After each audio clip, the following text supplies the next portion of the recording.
जब तक विवाह ना हो ब्रह्मचारी रहो। तो आजकल तो ये सब बातें लागू नहीं होती, ब्रह्मचारी रहो। आजकल तो कहते शादी हो ना हो बस पार्टनर हो। हाँ जी ना जी, क्या कहते? और आप बोल भी नहीं सकते, आप कुछ नहीं कह सकते। क्यों? सरकार ऐसे रूल बना दिए हैं। सरकार कहती है जवान होने पे बच्चे कुछ भी करें तो फिर तुम ही पाल लो, तुम ही पैदा कर लो। सरकार को कहो तुम ही बच्चे पैदा कर लो, तुम ही निभाओ। अगर तुम्हें हमारा पूरा भारत ही बेशर्म बनाना है तो तुम सरकार बने बेशर्म, हम क्यों बने? ये कौन से समाज का हम लोग निर्माण कर रहे हैं कि एक जवान बेटी जवान बेटा बिना शादी के साथ में रहे? ये कौन सा रूल है? कहां का रूल है? एक तरफ तो हम सपने देख रहे हैं भारत विश्व गुरु बनेगा, चरित्रहीन व्यक्ति कभी विश्व गुरु नहीं बन सकता। For your kind information. अरे अंग्रेजी का पीछा कर रहे हो तुम लोग, अंग्रेजों का ही पीछा कर रहे हो। तो अंग्रेजी में ही कहते हैं money is gone, nothing is gone, health is gone, something is gone, character is gone. जोर से बोलो, character is gone, everything is gone, अंग्रेजी में कहते हैं। हिंदी करूं इसकी? पैसा चला गया, कुछ नहीं गया, दोबारा आ जाएगा। शरीर में कोई प्रॉब्लम हो गई, बोले हाँ थोड़ा बहुत लॉस हुआ। बोले चरित्र खराब हो गया, अरे बोले सब कुछ खराब हो गया, तेरा सब कुछ खत्म हो गया तेरा। चरित्र चला गया तो सब कुछ चला गया। ऐसी भाषा तो अंग्रेजी में बोली गई, और उन्हीं अंग्रेजों की नकल करते करते हम लोगों ने लिविंग रिलेशनशिप जैसा कानून ला दिया।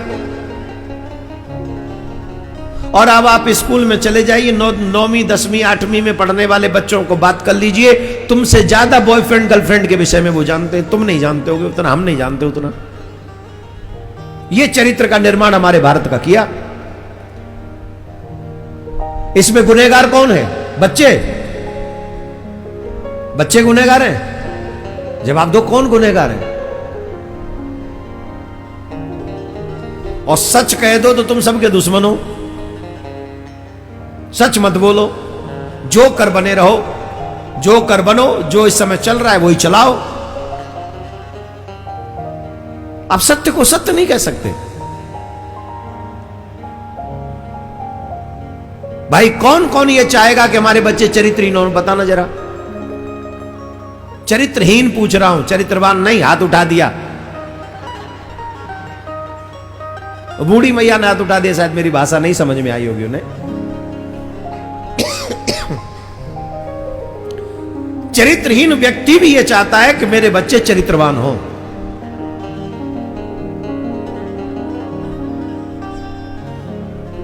और इसके लिए समाज को मिलके काम करना पड़ेगा।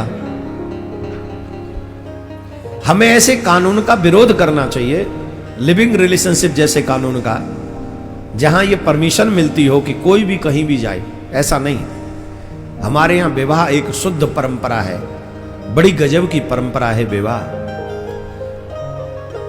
उस परंपरा का निर्वाहन होना चाहिए। गरुड़ पुराण में लिखा है,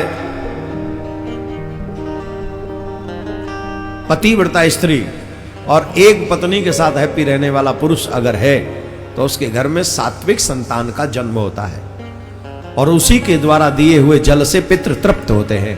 ये लिखा है गरुड़ पुराण में। धीरे बजाओ ताली, तुम्हारे तो कोई का है। और धीरे बजाओ, नहीं और ज्यादा आवाज आएगा ही। भाई मैंने बहुत बुरी बात कह दी ना, जो बात समाज में कहाँ एक्सेप्टेबल होगी, तो जहाँ हमारी ताली नहीं बजानी चाहिए, पाप लगता है। मुझे बड़ा आश्चर्य होता है, कभी कभी तो लोग ऐसी ऐसी बातें हमको बोल के चले जाते हैं। बोले महाराज आजकल इन बातों को कोई समझता नहीं है, कुछ नहीं समझते इस बातों को। यहां मत समझो, यमराज बहुत अच्छे से समझेगा। और जब यमराज समझ के तुम्हारे लाल पीले कर देगा ना गुर्दों को, तब पता चलेगा कि हमारे समझने से कोई असर नहीं पड़ा, यहां तो कुछ और ही समझा जा रहा है। लाल कर देंगे, पूरो पीरो कर देंगे, ऊपरते कारो पड़ जाएगा और सूख के, चाहे कितनों गोरो चिट्टो होए। दुनिया को पागल बना सकते हो, मेरे ठाकुर जी की व्यवस्था को नहीं। इसलिए अपने ठाकुर जी के बताए हुए मार्ग पर चलो। आज के मानव में एक और प्रॉब्लम है कि गलती करने पर भी गलती को एक्सेप्ट नहीं करता, जानबूझ के गलती करता है, गलती पे गलती करता है और एक्सेप्ट नहीं करता है।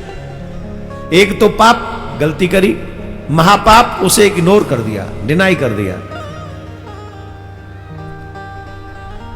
अगर गलती हुई है, अपराध हुआ है, तो एक्सेप्ट करो। राजा परीक्षित ने उसने डिनाई नहीं किया, मैंने अपराध किया है, ये अपराध मैं एक्सेप्ट करता हूं और इस अपराध को मैं इसका प्रायश्चित नहीं करूंगा, अपनी मृत्यु को ही सुधारूंगा। ऋषि के वचन सत्य होंगे। राजा को जैसे ही पता चला, राजा ने एक क्षण में हमारे मकान में कितने कमरे होंगे? 5-10। एक कमरे के मकान को भी कोई कहे कि एक दिन में खाली कर दो या छोड़ दो, वैराग्य धारण करो, 70 साल के हो गए हो, कब तक घर में पड़े रहोगे? सही बताओ, छूटेगा? जवाब दो, क्यों नहीं छूटेगा? क्योंकि हमने कभी ज्ञान को प्राप्त करने की इच्छा ही नहीं रखी। भाई आज तुम छोड़ोगे नहीं, कल तुमसे छुड़ा लिया जाएगा। यही संसार का दस्तूर है। आज मत छोड़ो, जब तक जीवित हो मत छोड़ो, कल अपने आप ट्रांसफर हो जाएगा। बच्चों को माँ बाप की प्रॉपर्टी अपने नाम लिखवानी नहीं पड़ती, अपने आप सिर्फ सर्टिफिकेट देना पड़ता है कि मर गए, अपने आप ट्रांसफर हो जाती है बच्चों के नाम। बोलो हाँ जी कि ना जी, जोर से बोलो। तो जीते जी क्यों नहीं कर सकते तुम? मरने की प्रतीक्षा क्यों कर रहे हो? कितने तो माँ बाप ऐसे हैं, मरे पीछे भी घर में कलेश छोड़ के चले जाते हैं। द्वंद्व होता रहता है, लड़ाइयां होती रहती है घर वालों में, भाई भाई में। खैर वो विषय नहीं है, विषय अभी यह है कि हम कल वो छिड़क दिया था ना, यहाँ क्या बोलते हैं वहां, जिसके कारण हमारी ये दशा है आज। कहां थे हम? राजा को जब पता चला कि 7वें दिन मृत्यु है, राजा ने 7 क्षण का विलंब नहीं किया, तुरंत घर छोड़ दिया, महल छोड़ दिया, राज्य छोड़ दिया, सब छोड़ दिया।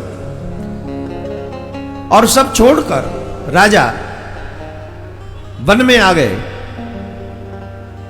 एक बात नोट कर लो, संग्रह करने से किसी को सुख नहीं मिला है।